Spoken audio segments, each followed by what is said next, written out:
Vale, muy bien. Buenas noches otra vez. Vamos a comenzar con esta sesión para el ingreso a la UNAM, ¿verdad? Y vamos a retomar los ejercicios de este examen de simulación, ¿sale? Vamos a ir resolviendo uno a uno los ejercicios, tratando de explicar algunas cosas importantes. Y bueno, espero que la conectividad nos permita tener una comunicación fluida. Si alguien tiene alguna duda, alguna inquietud o algo que exponer de acuerdo a los ejercicios que vamos revisando, pues siéntase con la libertad de abrir su micrófono o bien utilizar el chat para poder interactuar de manera activa en esta sesión, ¿sale? Porque eso es lo importante. Por una parte, yo explicarles las cosas y por el otro también que ustedes de alguna forma den retroalimentación y todos al mismo ritmo, ¿sale? Muy bien. Pues vamos a comenzar con los ejercicios de esta noche.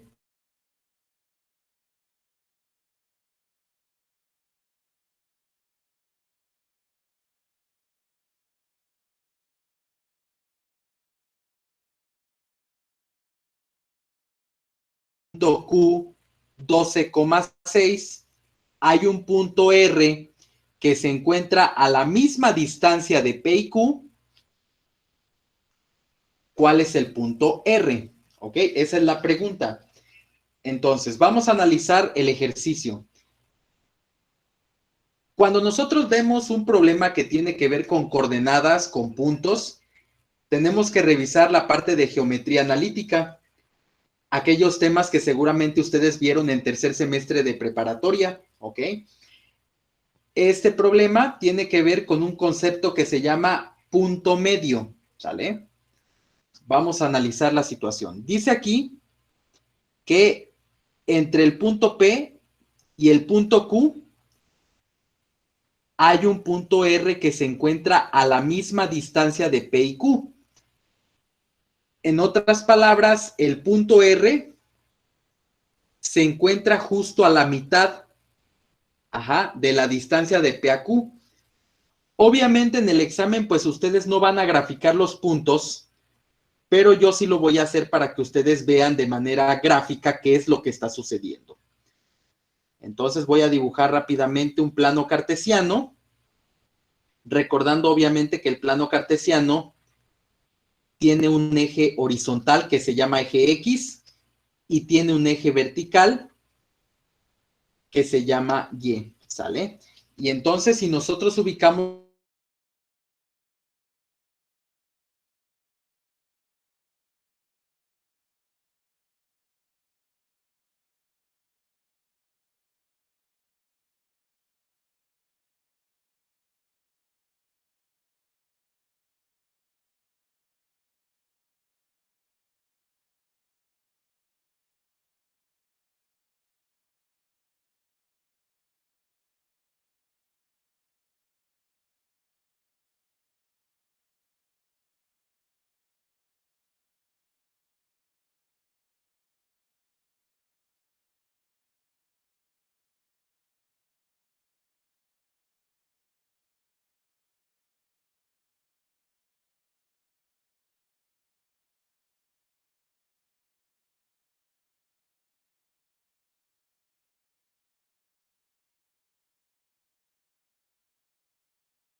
Ok.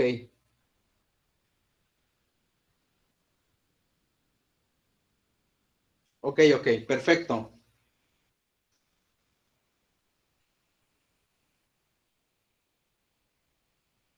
Perfecto, chicos. Sí, les ofrezco una disculpa. Aquí algunas cuestiones con la red. Algo pasó que me botó, pero bueno, ya estamos aquí de regreso. Ok, voy a volver a presentar la pantalla para retomar la explicación.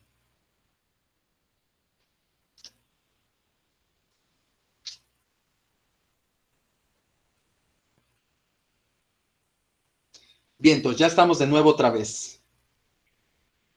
Perfecto. Entonces, como les comentaba, para resolver el ejercicio no necesariamente tenemos que graficar. Yo lo estoy haciendo por cuestiones didácticas para que se den una idea de lo que estamos haciendo. Primero grafiqué el punto P, que está en la coordenada menos 8,4, y después grafiqué el punto Q, que está en la coordenada 12,6. ¿Ok? ¿Vale? ¿Alguien tiene algún problema para poder ubicar puntos en el plano cartesiano, chicos?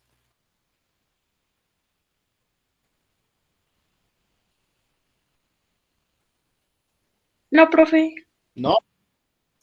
Ok, excelente, muy bien. Entonces podemos continuar. Vale, entonces estos dos puntos se unen con un segmento de recta, ¿verdad? Que yo la estoy poniendo de color rojo. Y entonces lo que me dice el problema es que hay un punto, hay un punto R que se encuentra a la misma distancia del punto P y el punto Q. Entonces, técnicamente, el punto P que estoy buscando, haciendo un poco de aproximación, pudiera encontrarse en esta posición. ¿Vale? Entonces, yo hice una gráfica rápida, nada más para que ustedes vean lo que está sucediendo. Y entonces me está pidiendo el problema la coordenada de ese punto R. Y entonces, como el problema me dice que el punto R se encuentra a la misma distancia de P y a la misma distancia de Q, entonces lo que me está pidiendo el problema es calcular el punto medio de un segmento de recta. ¿Sale? Y entonces para eso hay una fórmula. Si recordamos nuestras clases de geometría analítica, prácticamente todo lo que nos piden en geometría analítica, una ecuación, una distancia, una razón, algún centro de una circunferencia, todo prácticamente tiene una fórmula, una pendiente de una recta también, etcétera, etcétera. Entonces, ¿cómo calculamos el punto medio de un segmento de recta? Pues vamos a recordar las fórmulas. El punto medio, que yo lo abrevio como PM, sabemos que va a tener un valor en X y un valor en Y, porque es un punto el que estamos buscando. Entonces, para encontrar X, la fórmula es una fórmula sencilla, X1 más X2 dividido todo entre 2. Y para encontrar Y, es Y1 más Y2 y todo eso dividido entre 2. ¿Sale? Y entonces, ¿de dónde sacan X1, X2, Y1 y Y2? Lo sacan de las coordenadas de los puntos que me da el ejercicio. Un consejo que siempre les doy cuando trabajan con ejercicios de geometría analítica, chavos, es antes de aplicar cualquier fórmula, voy a colocar una nomenclatura en cada punto que me dan. ¿Eso qué significa, profe? Que para este primer punto tiene un valor de X y tiene un valor de Y, pero al tratarse del primer punto, entonces sería X1, Y1. Y entonces para el segundo punto sería X2 y Y2, ¿vale? Entonces, esto es importante que lo hagan al principio, para que cuando utilicen la fórmula ya no estén divagando con el valor de X1, de Y1, de X2 y Y2, y entonces puedan sustituir con mayor facilidad. ¿De acuerdo? Entonces vamos a proceder a sustituir estos datos en nuestras fórmulas. Recuerden que no van a poder usar formulario ni tampoco calculadora, entonces en la medida de lo posible traten de hacer las operaciones a mano y traten de memorizarse las fórmulas, ¿vale? Muy bien, para encontrar X, yo tengo que sumar el valor de X1 y X2. X1 vale menos 8 y a eso le voy a sumar el valor de X2 que vale 12. Y todo eso lo voy a dividir entre 2. Entonces, pregunta, ¿cuánto es menos 8 más 12, chicos?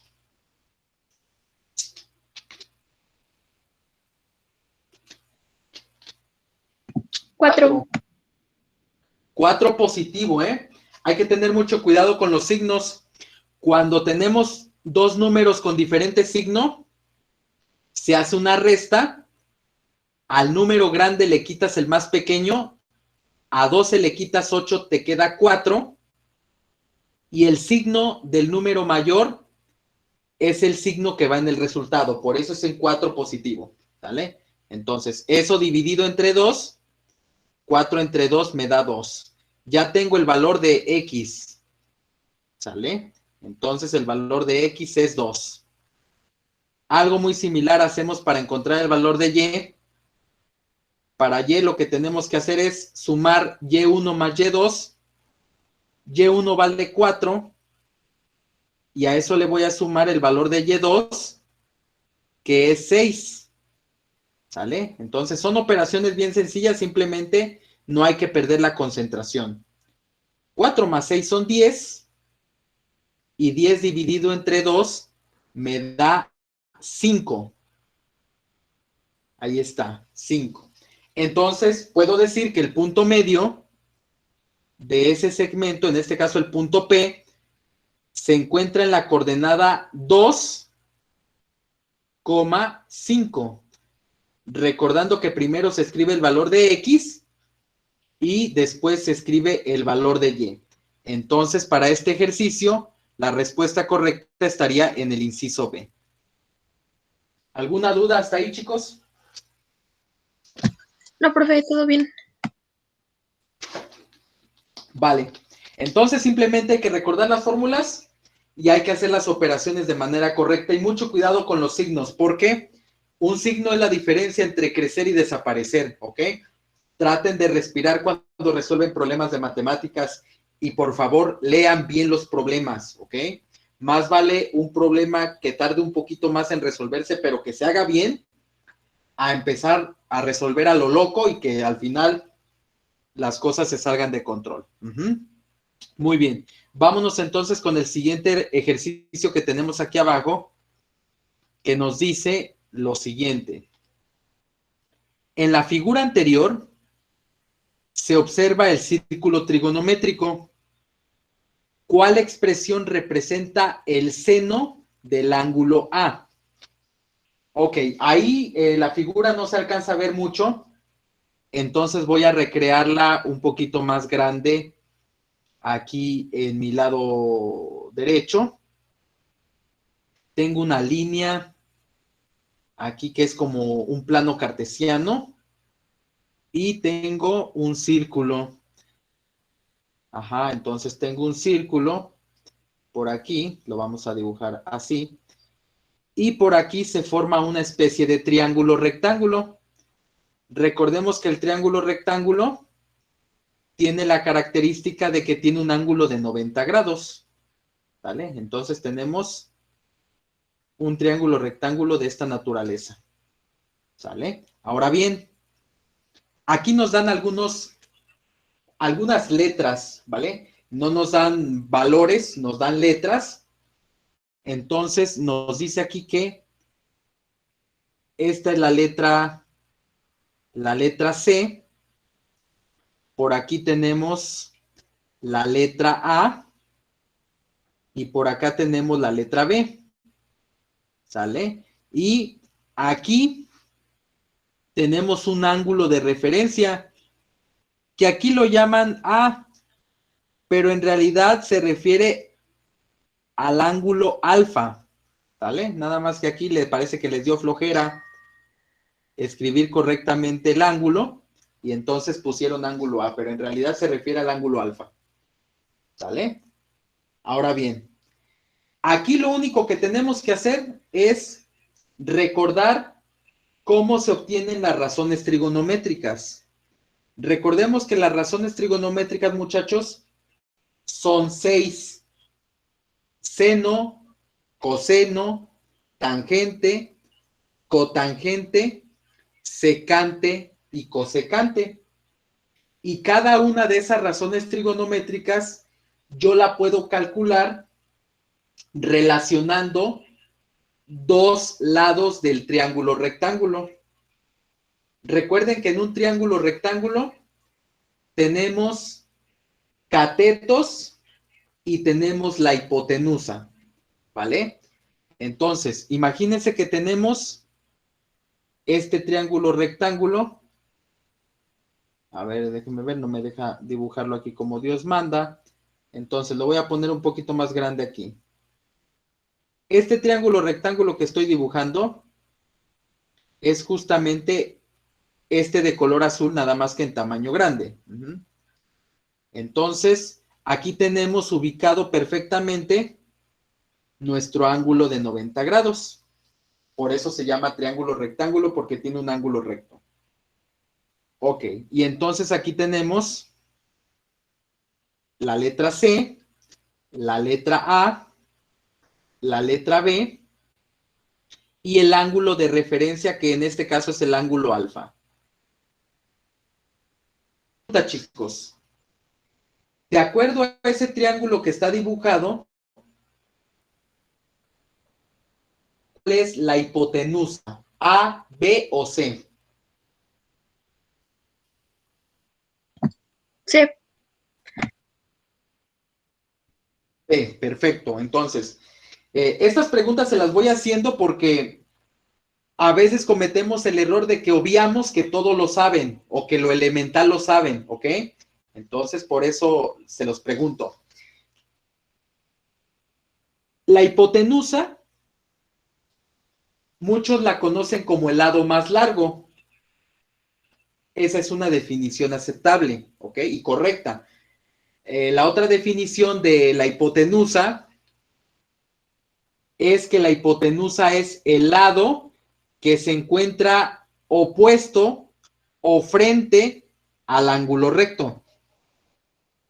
Entonces, si yo tengo mi ángulo recto en esta posición, el lado que se encuentra enfrente o opuesto a ese ángulo de 90 grados es la hipotenusa. En este caso está representada con la letra C. Por lo tanto, A y B son los catetos.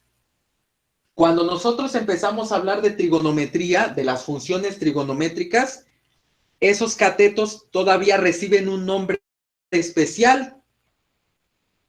Uno se llama cateto opuesto y el otro se llama cateto adyacente. La pregunta es, ¿cuál es el cateto opuesto? El B. El B. ¿Cómo sé que el cateto es opuesto? ¿Cómo lo identifico? Porque está del otro lado bueno, está enfrente del ángulo que quieren calcular, creo. Es correcto, así es. Cuando trabajamos con trigonometría, nosotros sabemos que además del ángulo recto, tenemos aquí adentro dos ángulos más. Y por lo general, primero, tomamos como referencia uno de esos dos ángulos. En este caso estoy tomando el ángulo alfa, que es el que tengo dibujado.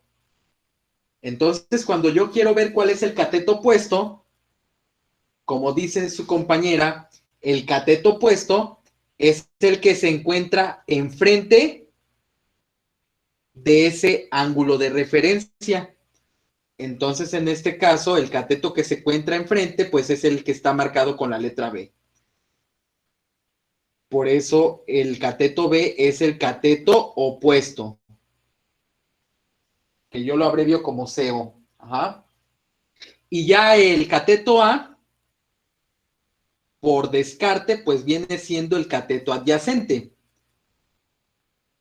¿Sale?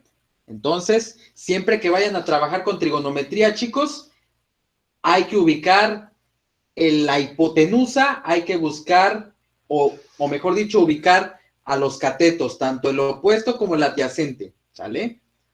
Eso es lo primero que debemos de tener ahí bien claro para después ya trabajar con lo demás. Muy bien, entonces una vez que ya tengo identificados los catetos y la hipotenusa con claridad, pues ahora sí me acuerdo de las razones o de las relaciones trigonométricas. Seno, el seno de un ángulo, en este caso estoy hablando del ángulo alfa, es igual a dividir el cateto opuesto entre la hipotenusa. ¿Sale? Entonces, el problema me está preguntando cuál expresión representa el seno del ángulo alfa. Entonces, lo único que tengo que hacer es sustituir los valores del cateto opuesto y de la hipotenusa, que en este caso solamente son letras. Entonces, seno de este ángulo alfa va a ser igual al cateto opuesto, que en este caso está representado con la letra B, y la hipotenusa que está representada con la letra C. ¿Vale? Y pues prácticamente esa es la respuesta correcta de este ejercicio. El seno del ángulo es igual a dividir B entre C. Entonces, en este caso, la respuesta correcta está en el inciso A.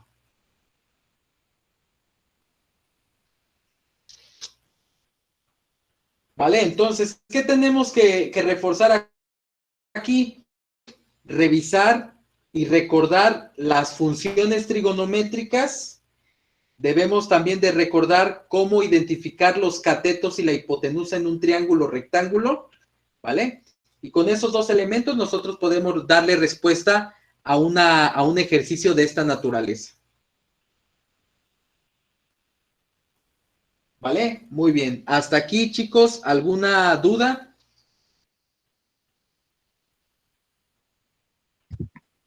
No,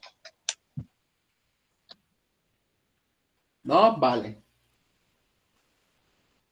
Muy bien. Entonces, vamos a continuar con el siguiente reactivo, ¿sale? Vamos a continuar con el siguiente ejercicio. Tengo por aquí abajo el siguiente ejercicio que tenemos aquí. Ok, dice lo siguiente. Si los parámetros de una elipse son A igual a 13 y C igual a 5, ¿cuál es el valor de B? En el momento que hablamos de elipse, tenemos que obviamente remontarnos a geometría analítica otra vez.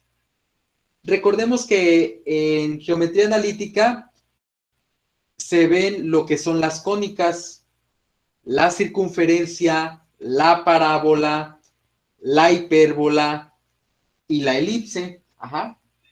Entonces, en este caso, hablando de la elipse, nosotros sabemos que una elipse es como una especie de círculo aplastado. Ajá. Entonces, vamos a analizar cómo es una elipse. Bueno, de entrada una elipse, muchachos, nosotros sabemos que la podemos encontrar de manera horizontal, como la acabo de dibujar, o también la podemos encontrar de manera vertical. ¿Sale? Y obviamente esa elipse tiene diferentes elementos que nosotros debemos de recordar e identificar. Cuando nos empezamos a meter con el tema de elipse, chavos, tenemos que identificar primero la orientación de la elipse, si está de manera horizontal o está de manera vertical, y utilizar el formulario que, dicho sea de paso, es muy extenso, para poder encontrar ciertas propiedades o ciertas partes de la elipse. ¿Sale? Vamos a ver rápidamente algunos de los elementos más importantes de la elipse. ¿Sale? Y después vamos a responder este ejercicio que es bastante sencillo. Muy bien. Voy a tomar como referencia mi elipse que está de manera horizontal. ¿Sale? Nosotros teniendo una elipse en el plano cartesiano, recuerden que todo esto está en un plano cartesiano. Si nosotros tomamos como referencia esta elipse, nosotros podemos decir que una elipse tiene varias partes. Una de sus partes es el centro. ¿Sale? Ese centro puede estar en el origen del plano cartesiano o puede estar fuera del origen. Y eso es importante porque también de eso dependen las fórmulas que se puedan llegar a utilizar. ¿Sale? También una elipse tiene dos focos, ¿vale? Pero antes de dibujar los focos, una elipse tiene un eje mayor, que es el que estoy dibujando de color azul, y tiene un eje menor que voy a dibujar de color amarillo. ¿Sale? Entonces, toda elipse tiene un eje mayor y un eje menor. Hay que ir identificando las partes de la elipse o recordando las partes de la elipse. Otros elementos que también tiene una elipse, además del centro y los ejes, son los focos. Los focos son un par de puntos que se encuentran en el eje mayor. Entonces, en una elipse tenemos el foco 1 y el foco 2. ¿Sale? Entonces, es importante recordar los elementos de la elipse. ¿Qué otra cosa tenemos en una elipse? Tenemos vértices. La elipse cuenta con dos vértices. Los vértices se encuentran en las puntas o en los extremos del eje mayor. Eso quiere decir que aquí tenemos un vértice y en la otra punta tenemos otro vértice. ¿Sale? Ahí está. Pero además de los dos vértices, también tenemos dos covértices. Esos dos covértices se encuentran en los extremos del eje menor.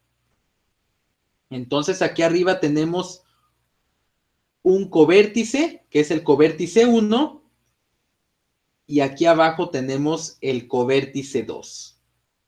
¿Sale? Si bien es cierto que ahorita el problema no me está pidiendo la coordenada de un foco, la coordenada de los focos, ni me está pidiendo el valor de los vértices, ni de los covértices, ni del centro de la elipse, sí es importante que gráficamente nosotros podamos ubicar esos elementos para futuras consultas o futuros ejercicios.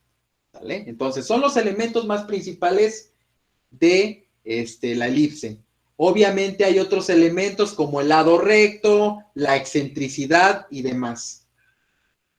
Para resolver este problema, me está diciendo que los parámetros de una elipse son A igual a 13, C igual a 5.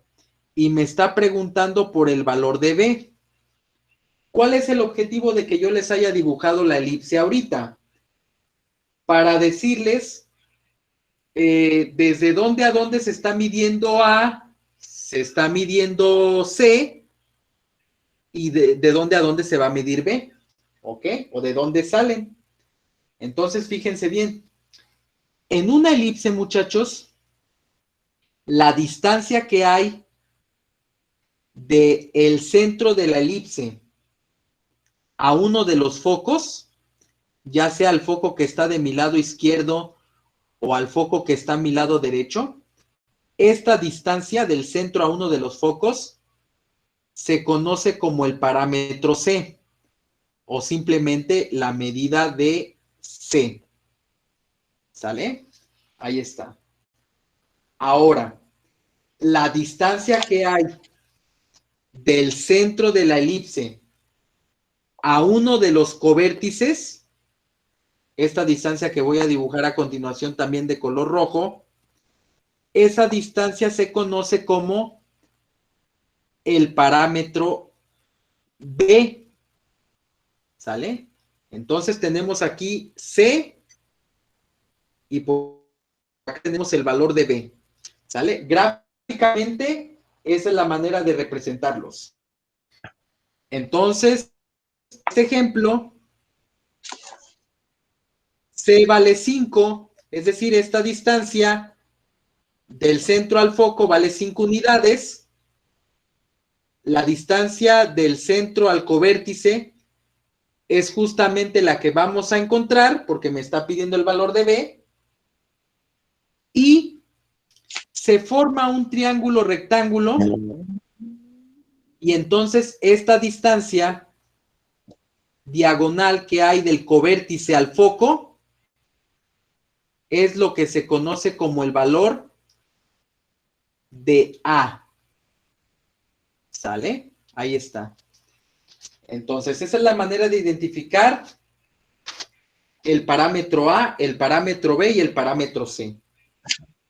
Y entonces, al ser esto un triángulo rectángulo, se forma una especie de relación pitagórica, es decir, el teorema de Pitágoras. Aunque nosotros, de manera universal, la fórmula del teorema de Pitágoras la conocemos como C cuadrada igual a A cuadrada más B cuadrada, para el caso de las elipses, hay una pequeña modificación con respecto a las letras. Recordemos que en el teorema de Pitágoras, originalmente la C me representa la hipotenusa. Pero si ustedes observan esta figura, en las elipses, la hipotenusa está representada con la letra A. Entonces, podemos decir que la relación pitagórica que hay entre los parámetros A, B y C es A cuadrada, que viene siendo la hipotenusa, es igual a B cuadrada más C cuadrada. ¿Sale? Porque estamos haciendo una relación basándonos en el teorema de Pitágoras, que el cuadrado de la hipotenusa es igual a la suma del cuadrado de los catetos. ¿De acuerdo? ¿Sí se dan cuenta entonces de dónde salió esta expresión de A cuadrada igual a B cuadrada más C cuadrada? Sí.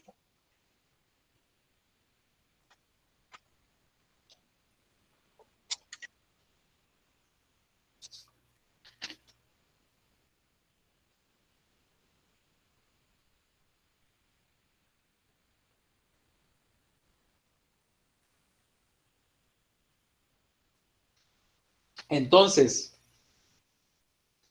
yo les pude haber puesto simplemente desde el principio la fórmula de que A cuadrada es igual a B cuadrada más C cuadrada, pero seguramente más de uno se iba a quedar meditando de dónde rayos el profe está sacando esta expresión. Cuando ustedes revisan un formulario de elipses, esta expresión viene de cajón. Ahorita para resolver este ejercicio, pues simplemente se tienen que acordar de la fórmula, no necesitan hacer todo el dibujo. Pero yo en este caso lo tuve que hacer para que de alguna manera entendieran y comprendieran de dónde sale esta expresión. ¿Vale? Entonces, hasta ahí, ¿vamos bien?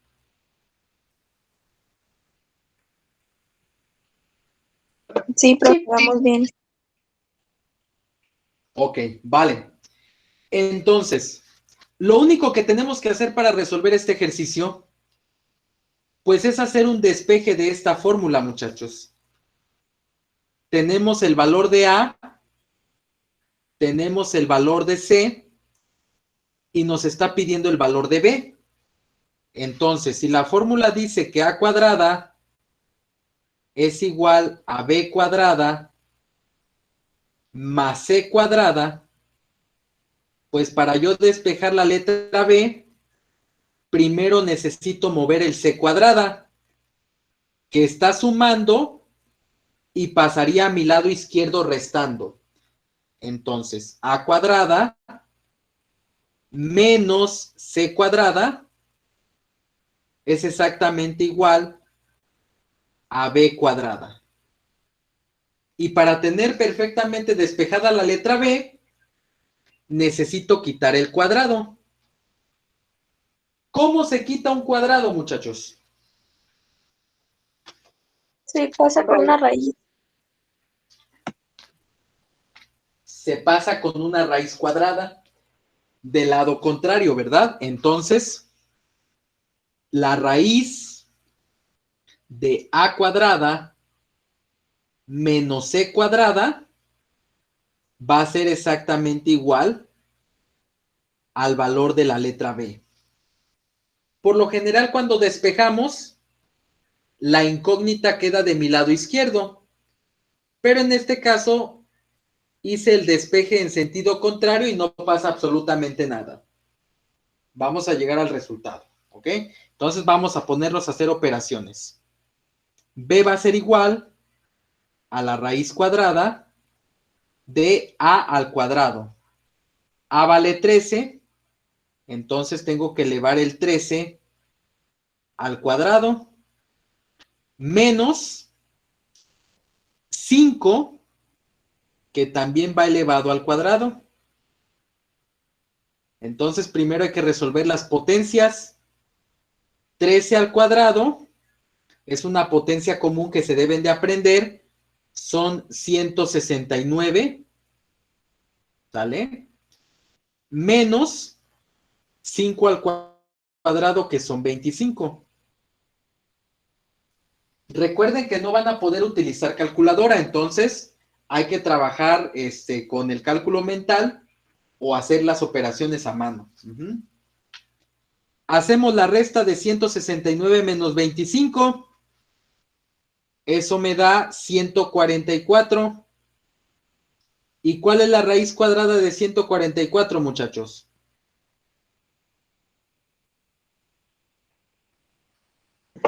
12. 12, así es. Entonces, esta raíz cuadrada también es una raíz notable.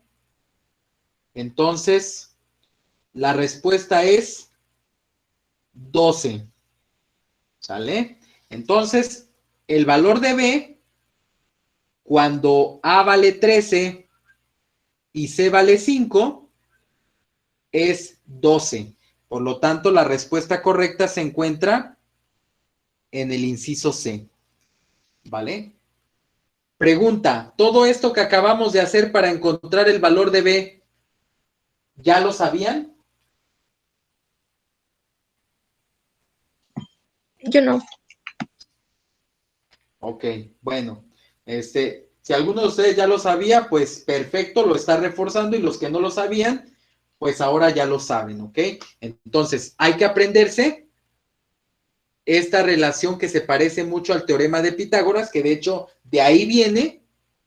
Simplemente tomen en cuenta que en las elipses, la hipotenusa está representada con la letra A y los catetos están representados con la letra B y con la letra C. ¿Sale? Entonces nada más es ese el conocimiento que deben de tener en este momento. Muy bien. Vamos a continuar con el siguiente reactivo, que dice lo siguiente. Dice, ¿cuál es el valor de X en la ecuación x cuadrada, la voy a anotar por aquí, x cuadrada más 4x más 4 igual a 0. Ahí está la expresión. Ok, cuando en un problema nos piden un valor de x o un valor de y o un valor de cualquier incógnita, cualquier letra, irremediablemente estamos entrando al terreno de las ecuaciones. Y nosotros debemos recordar que una ecuación tiene un cierto grado. Hay ecuaciones de primer grado, ecuaciones de segundo grado, de tercer grado, cuarto grado, etcétera. Para efectos del examen, por lo general vienen ecuaciones de primer grado y ecuaciones de segundo grado. Primera pregunta. Esta ecuación que tenemos aquí, ¿de qué grado es?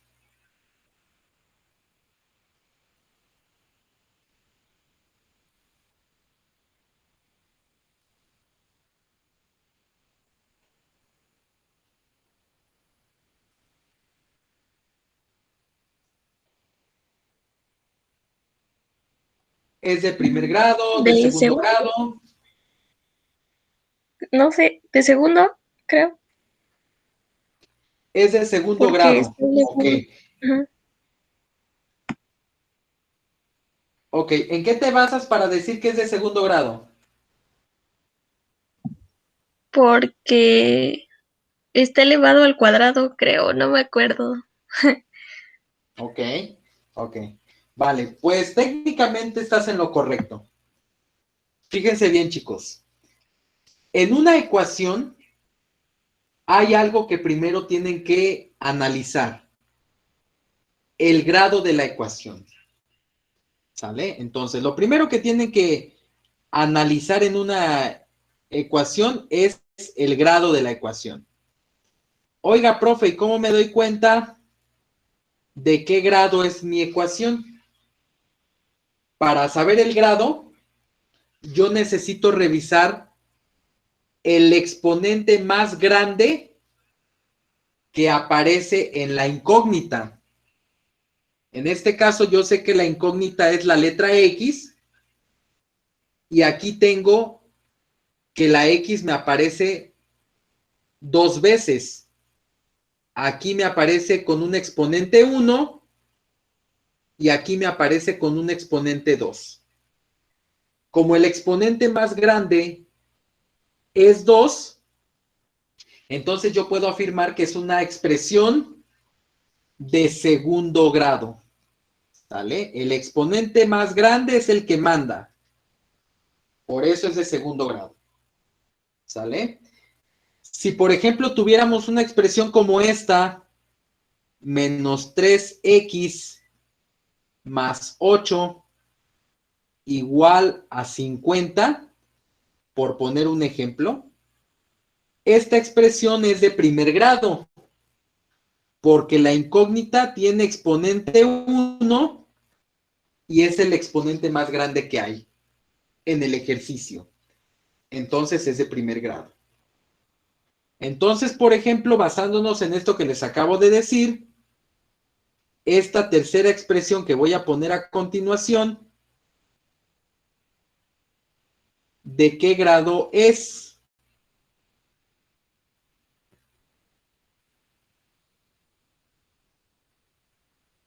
¿De qué grado es, chicos?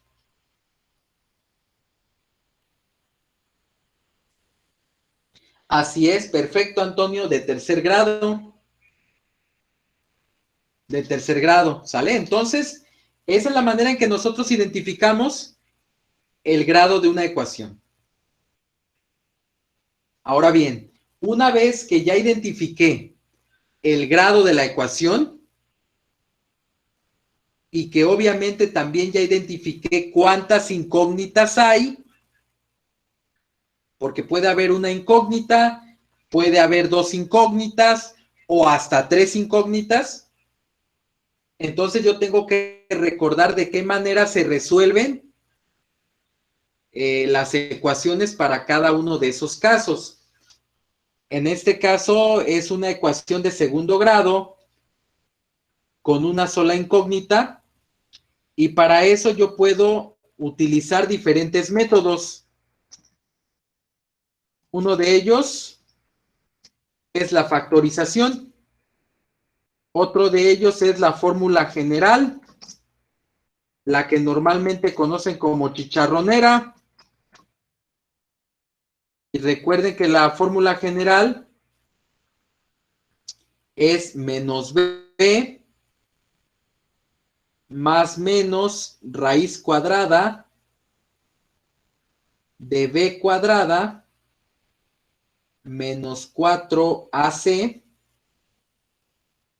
y todo esto dividido entre 2a. ¿Sale? Entonces, esta es la fórmula general que muchas veces han utilizado seguramente y que me sirve para resolver una ecuación de segundo grado. Pero también me sirve factorizar. ¿Sale? Estos son los dos métodos principales para resolver una ecuación de segundo grado. Una ecuación al ser de segundo grado, chavos, me va a dar como resultado hasta un máximo de 2 valores para la incógnita que estoy resolviendo. Esos 2 valores pueden ser diferentes o pueden ser iguales. ¿Vale? Entonces, hay varias posibilidades. ¿Vale? Ahora, estos son los 2 métodos formales para poder resolver una ecuación de segundo grado. ¿Cuál es el método informal? Utilizar las opciones de respuesta de mi examen Y sustituirlo. y sustituir, en efecto, sustituir cada valor en la expresión que me dan y ver cuál de estos números me genera la igualdad a 0. Es la manera más sencilla de resolver el problema. Si yo no me acuerdo de factorizar, o sí me acuerdo de la fórmula general, pero se me hace mucha talacha, mucho procedimiento, y soy bueno en el cálculo mental, en el cálculo numérico, entonces tomo las opciones de respuesta y una por una voy sustituyendo en mi expresión. Obviamente para esto tengo que hacer operaciones de manera rápida y de manera precisa. Si yo tomo, por ejemplo, el 4 y lo hago de manera mental y sustituyo ese 4 donde están las X, 4 al cuadrado son 16, más 4 por 4 son 16, más 4 igual a 0. La pregunta es, ¿se cumple la igualdad a 0? No. Por supuesto que no. Entonces, 16 más 16 más 4 no me va a dar 0. Entonces descarto esta opción. Y vuelvo a hacer operaciones ahora con el siguiente número, que es el 2. 2 al cuadrado es 4, más 4 por 2 son 8, y más otra vez el 4, pues me doy cuenta que tampoco me va a dar 0, entonces bye. Y me voy con el que sigue. Menos 2 al cuadrado, por las leyes de los signos me va a dar 4 positivo, más 4 por menos 2 me da menos 8. Hay que tener cuidado con las leyes de los signos. Más 4 igual a 0. La pregunta es, ¿se cumple la igualdad? Sí. Por supuesto que sí. Entonces se cumple la igualdad. Puedo decir que esta es la respuesta correcta Y como se supone que nada más hay una opción correcta, ni siquiera tendría yo necesidad de evaluar el -4 en mi expresión. Y mi ejercicio ya estaría resuelto. ¿Sale? Esa es la manera informal de llegar a la respuesta correcta. Tomando los valores o las opciones de respuesta y sustituyéndolas en la ecuación. Y fin de la historia. Tan, tan. Nos vamos al siguiente reactivo. La otra es factorizando o utilizando la fórmula general. Yo en lo personal les aconsejo que para este tipo de expresiones traten de utilizar la factorización. Es un proceso más rápido cuando se domina y cuando se sabe. Y ya la vieja confiable, en el caso ya extremo, pues es utilizar la fórmula general, que si bien es cierto, genera más procedimiento o genera más pasos, pues de alguna manera nos asegura resolver el ejercicio de manera correcta. ¿Vamos bien?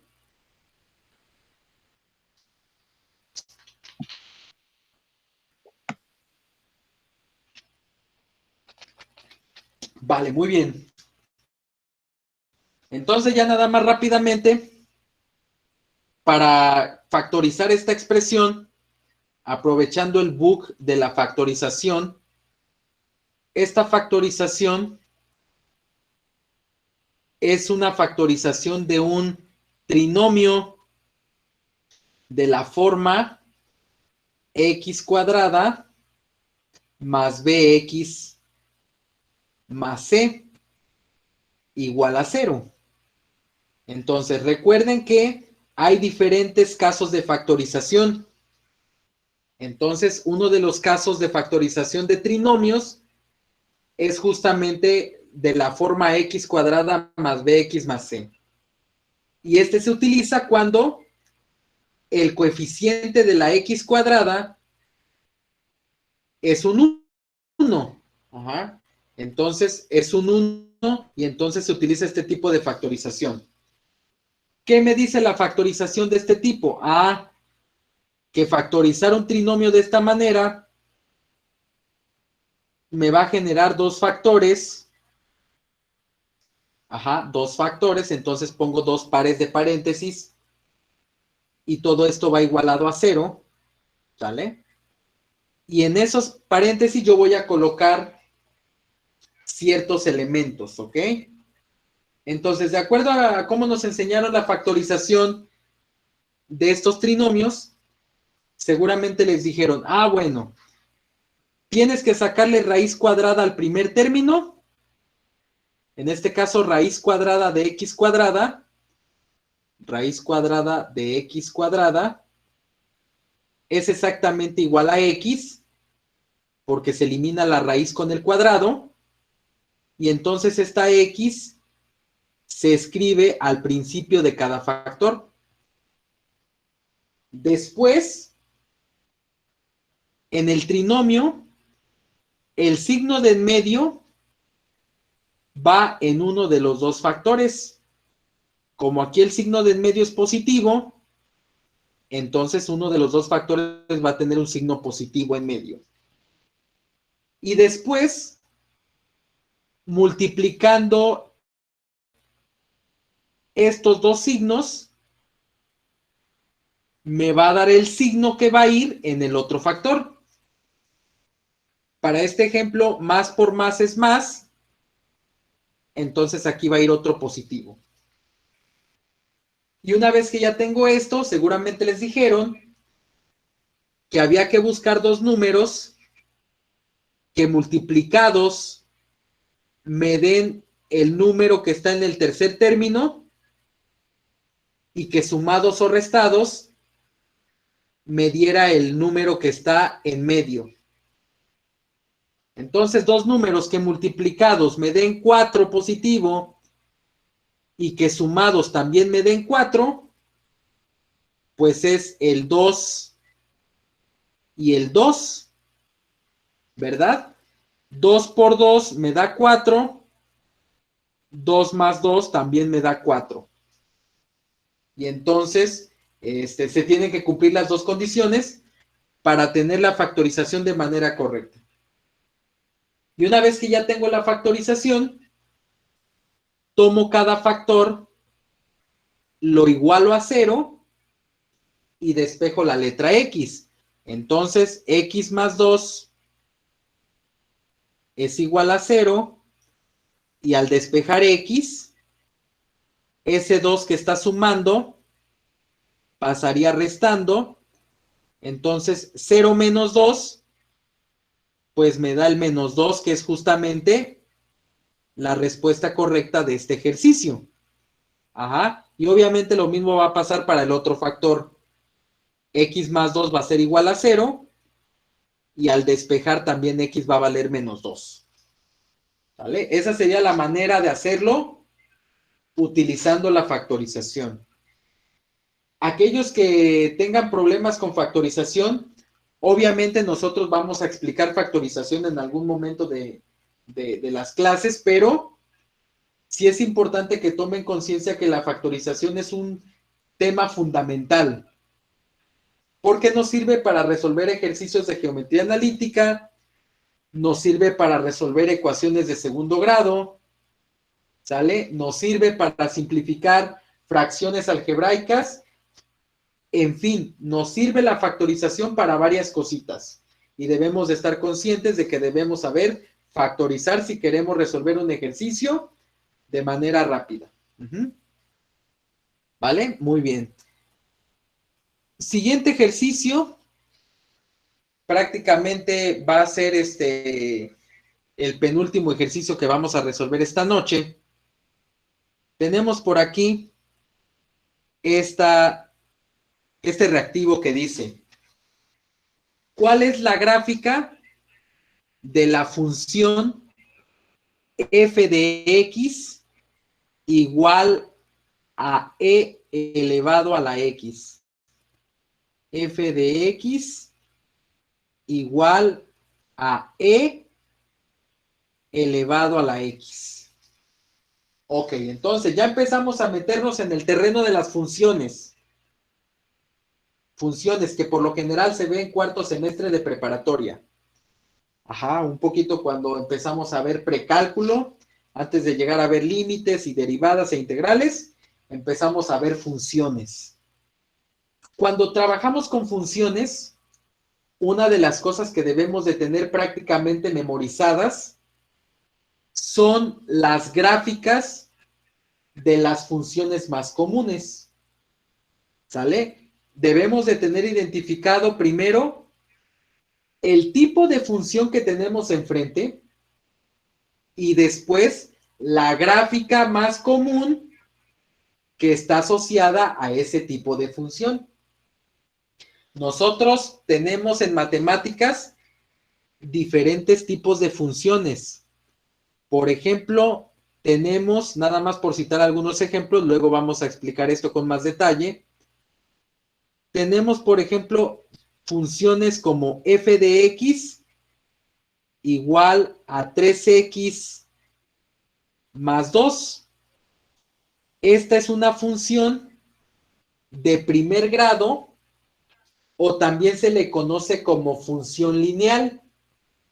Y como su nombre lo indica, al ser una función lineal, ¿qué figura creen que se dibuje en el plano cartesiano?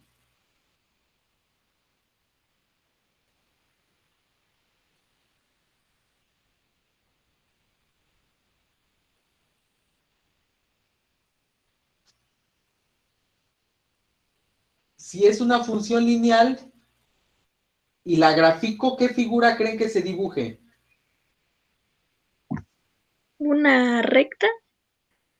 Una recta, en efecto. Entonces, todas las funciones de primer grado me van a dibujar una recta, ¿sale? Entonces, esa recta puede estar inclinada hacia la izquierda o inclinada hacia la derecha, ¿sale? Pero ahora sí, eso depende de las características de la función o los parámetros de aquí, pero eso ya lo veremos más adelante. Pero es una línea recta.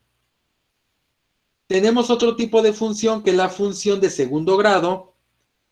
Por ejemplo, f de x igual a x cuadrada más 4.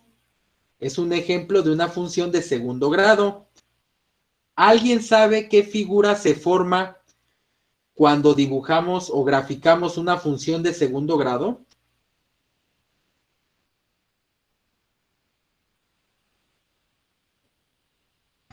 Una parábola. Una parábola. Así es. Entonces, la parábola, sabemos que una parábola tiene forma de U. ¿Sale? Entonces, se puede dibujar una parábola. Ya sea que la parábola abra hacia arriba o abra hacia abajo. ¿Sale? Pero es una parábola al final del día. ¿Sale? Y así podemos tener, por ejemplo, funciones de tercer grado. Por ejemplo, f de x igual a x cúbica menos 2. Y entonces una función de tercer grado, por lo general me dibuja una figura como la siguiente. Ahorita la vamos a hacer. ¿Ok? Entonces, ¿a qué quiero llegar con todo esto que les estoy platicando? Al hecho de que nosotros debemos de aprendernos los tipos de funciones más comunes y las gráficas que están asociadas a esas funciones. Hay que revisar esa parte y seguramente lo haremos cuando estemos en el tema de funciones. Hay funciones de primer grado, de segundo grado, de tercer grado. Hay funciones racionales, funciones irracionales. Y esta función que viene en el ejercicio se conoce como función exponencial. ¿Sale? Esta función que viene en el ejercicio se conoce como función exponencial. ¿Cómo sé que es una función exponencial o cómo la identifico?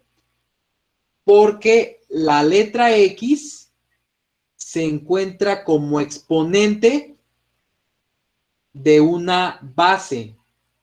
Esa base suele ser un número. Puede ser ese número positivo o número negativo o alguna constante conocida como el valor de E. Recuerden que esta E es una constante como el valor de pi. Ajá, nada más que esta E se conoce como número de Euler. Ajá, y que también tiene un valor constante como el valor de pi. Pi vale aproximadamente 3.1416. ¿Alguien sabe cuánto vale el valor de E?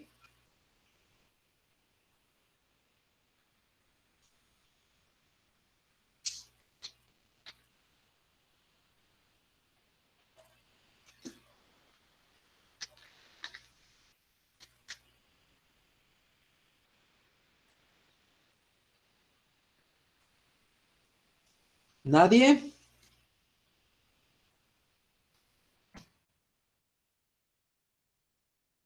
Bueno, chicos, E tiene un valor aproximado de 2.7182. Y eso lo pueden verificar en alguna calculadora científica. Es una constante que no se utiliza con mucha frecuencia como el símbolo pi, que estamos nosotros más acostumbrados a utilizar el símbolo pi o la constante pi, que nosotros sabemos que por lo general le asignamos el valor de 3.1416. Ajá. Entonces, nada más es importante recordar que esta E también es una constante y que tiene un valor de 2.7182. En su versión corta, porque obviamente tiene más cifras decimales. ¿Sale? Muy bien. Entonces, retomando el asunto.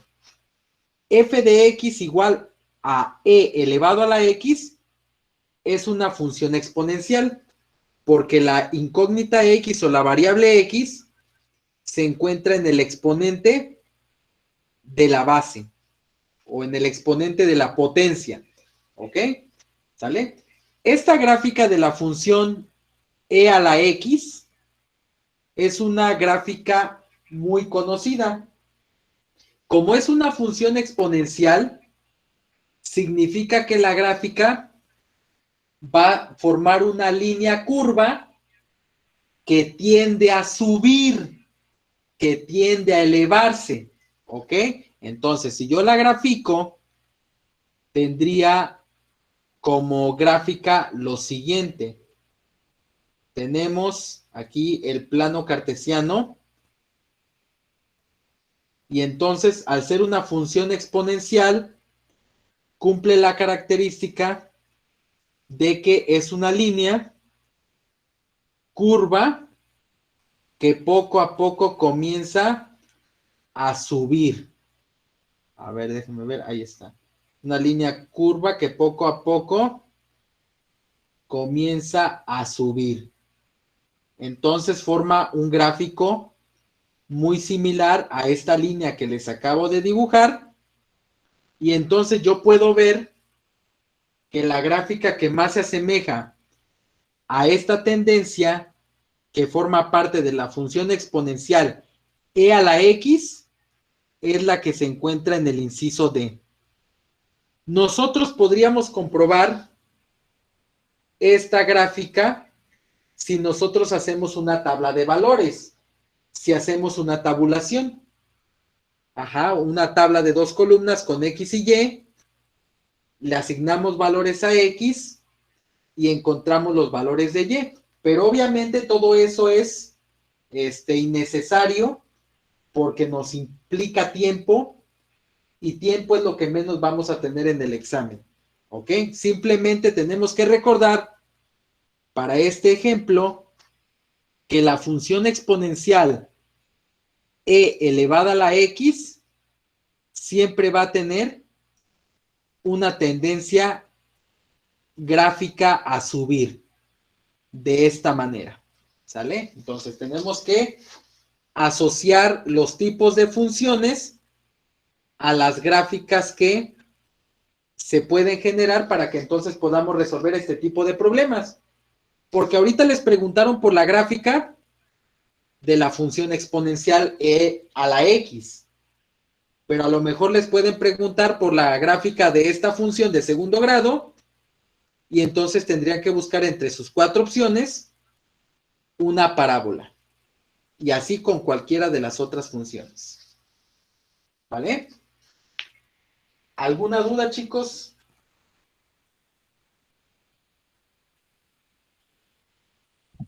No, ¿No? Ok. Bueno, muy bien.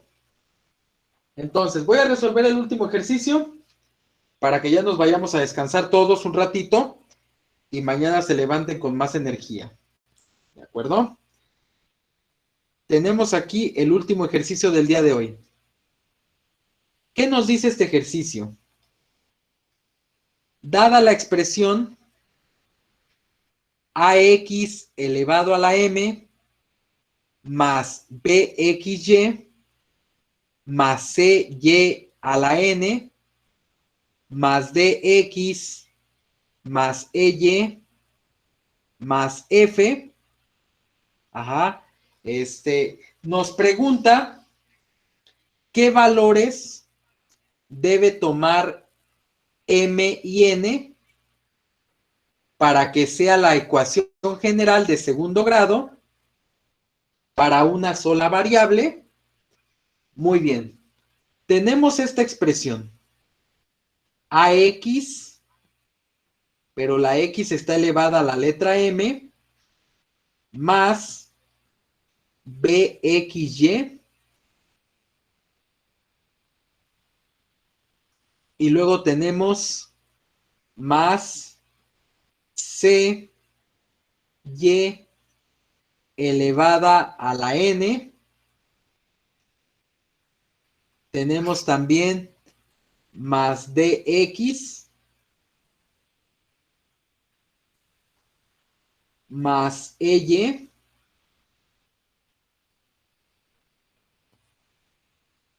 Y finalmente más f igual a 0.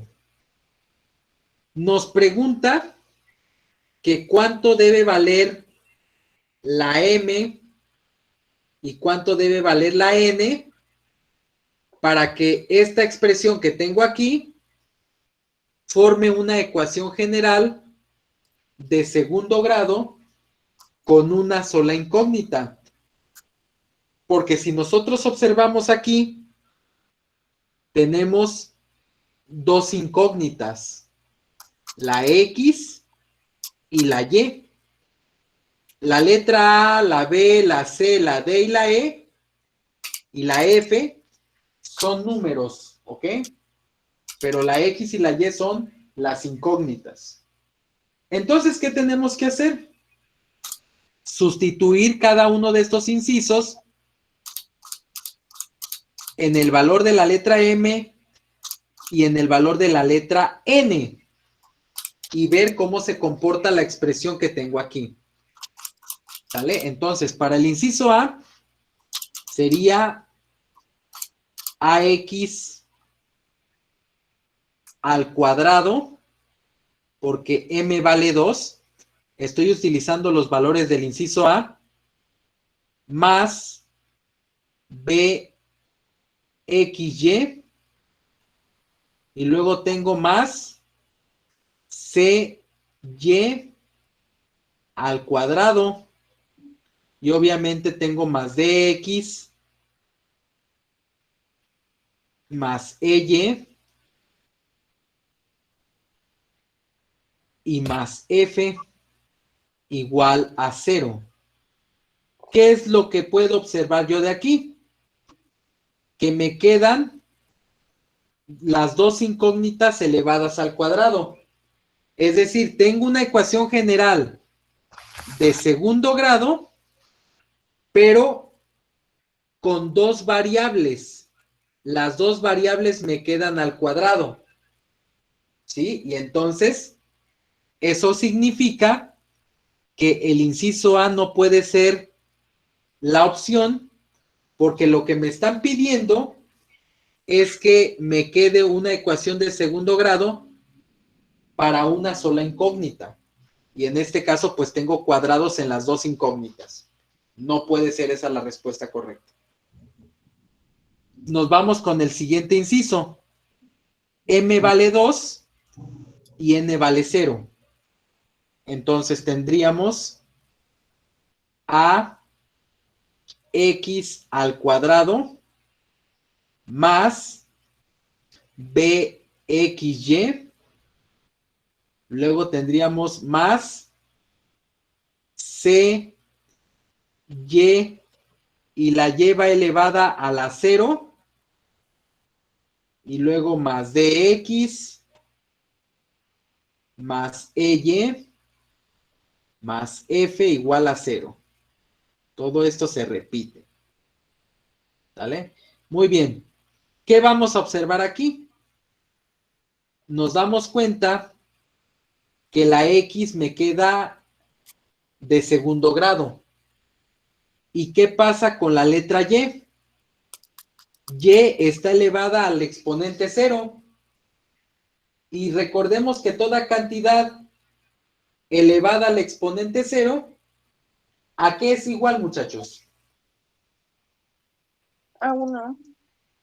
A 1, en efecto. Entonces, Y elevada a la 0 es 1, ¿verdad? Y entonces desaparece la incógnita Y elevada al cuadrado.